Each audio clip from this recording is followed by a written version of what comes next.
Halo adik-adik, hari ini kita akan belajar mengenai sistem panca indera pada manusia atau sistem indera pada manusia. Jadi ada 5 panca indera nih pada manusia. Antara lain itu adalah mata, telinga, hidung, lidah, dan kulit.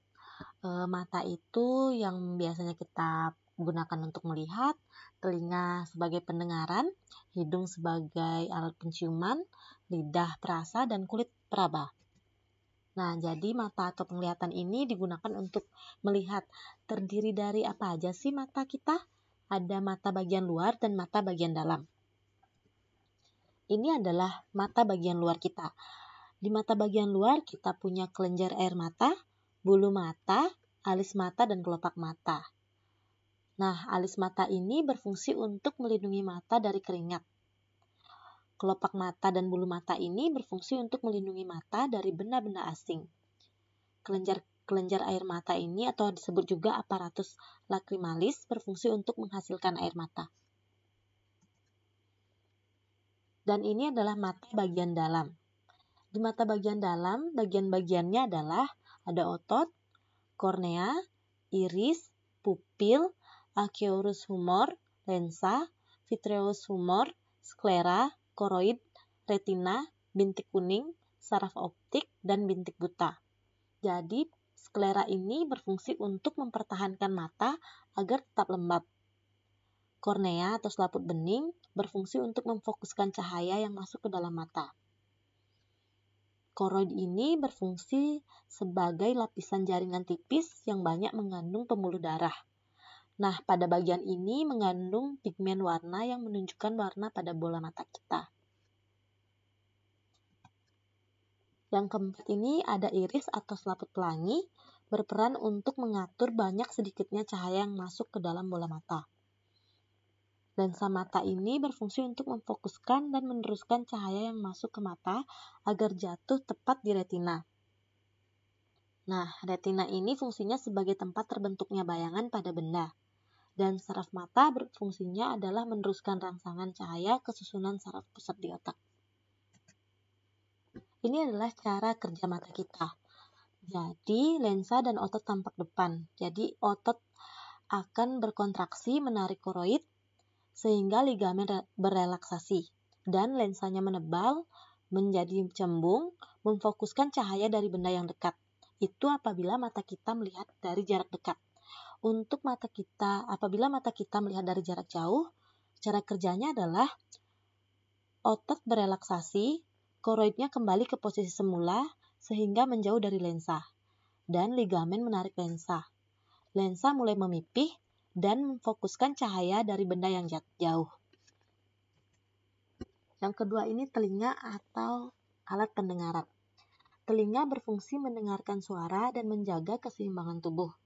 Bagian-bagian telinga yaitu ada telinga luar, telinga tengah, dan telinga dalam. Nah, ini nih bagian-bagian dari telinga kita. Ada daun telinga, saluran telinga luar, dan membran timpani. Jadi, telinga luar ini terdiri dari daun telinga yang fungsinya untuk menangkap gelombang suara yang masuk ke telinga. Lubang telinga ini fungsinya sebagai jalan masuknya suara ke telinga. Saluran telinga ini fungsinya menghubungkan antara telinga luar dengan telinga tengah dan mencegah kotoran dan hewan berbahaya yang masuk ke telinga. Yang kedua ini adalah telinga tengah. Telinga tengah kita terdiri dari selaput pendengaran atau bisa disebut juga gendang telinga. Biasanya akan bergetar jika ada suara yang masuk melewati saluran telinga dan menangkap gelombang suara telinga dan mulai mengubahnya menjadi getaran sehingga diteruskan ke tulang-tulang pendengaran. Saluran eustachius adalah saluran yang menghubungkan telinga dan mulut. Nah, fungsinya di sini mengatur keseimbangan tubuh kita. Tulang-tulang pendengaran kita terdiri dari ada 3 bagian, yaitu disebut dengan tulang malleus, tulang incus, dan tulang stapes. Tulang-tulang ini biasanya berfungsi sebagai penerus getaran ke koklea. Nah, telinga kita terdiri dari saluran eustachius yang berfungsi menjaga tekanan udara di telinga tengah dengan saluran di telinga luar agar seimbang. Yang kedua ini koklea atau rumah siput itu berfungsi mengubah getaran menjadi impuls saraf di dalam sel rambut dan diteruskan ke sel otak.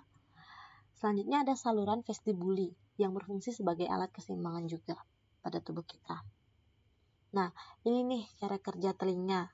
Ketika suara masuk melalui udara, melalui udara ke telinga, gendang telinga akan bergetar dan diteruskan oleh tulang-tulang pendengaran ke ujung syaraf. Lalu selanjutnya disampaikan ke otak agar diolah sehingga kita dapat mendengar. Nah, selanjutnya ada hidung atau penciuman.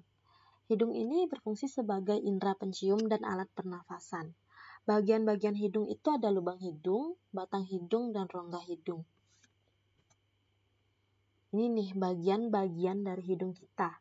Ada yang disebut dengan saraf olfaktori, sel-sel olfaktori. Jadi rongga hidung itu terdiri dari rambut hidung, berfungsi untuk menyaring udara yang dihirup, lapisan lendir yang berfungsi sebagai pelembab. Nah, ini nih cara kerja hidung kita.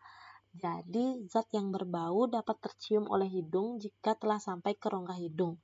Kemudian, ujung-ujung saraf penciuman terangsang dan disampaikan ke otak, sehingga kita dapat mencium baunya.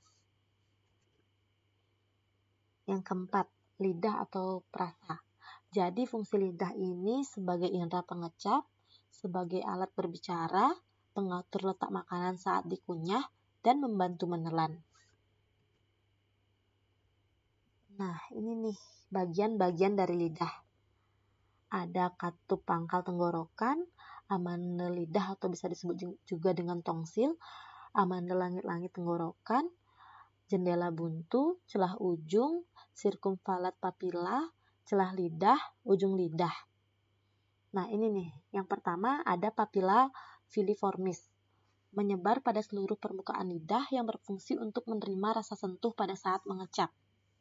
Selanjutnya ada papila sirkumvalata, terletak pada pangkal lidah atau dasar lidah. Yang ketiga ada papila fungiformis, tersebar pada permukaan ujung dan sisi lidah yang berbentuk jamur. Kalian bisa lihat di gambar. Nah, ini nih, lidah memiliki sensitivitas terhadap 4 rasa dasar yang masing-masing berada pada lokasi yang berbeda. Rasa pahit itu ada di warna biru, terdapat pada pangkal lidah. Selanjutnya, warna kuning, rasa asam, terletak pada samping kiri dan kanan lidah. Terus warna hijau, rasa asin, terdapat pada ujung samping kiri dan kanan lidah. Nah, rasa manis terdapat pada ujung lidah ya, yang warna merah. Cara kerja lidah kita. Gimana sih cara kerjanya? Jadi cara kerjanya itu makanan dan minuman yang masuk ke mulut dapat merangsang saraf-saraf yang ada pada lidah. Selanjutnya, saraf-saraf tersebut menyampaikannya ke otak sehingga kita dapat merasakan apa yang kita makan dan minum. Yang terakhir adalah kulit atau peraba. Fungsi kulit di sini sebagai indera peraba, sebagai pelindung tubuh dengan melapisi seluruh permukaan tubuh, dan sebagai bagian tubuh yang penting untuk keindahan. Jadi perlu dijaga ya kulitnya. Nah, ini ada bagian-bagian dari kulit. Kemarin kita udah belajar epidermis, dermis, dan hipodermis. Nah, lapisan kulit luar kita atau epidermis ini terdiri dari kulit ari yang berfungsi mencegah masuknya bakteri dan tempat penguapan air dari dalam tubuh.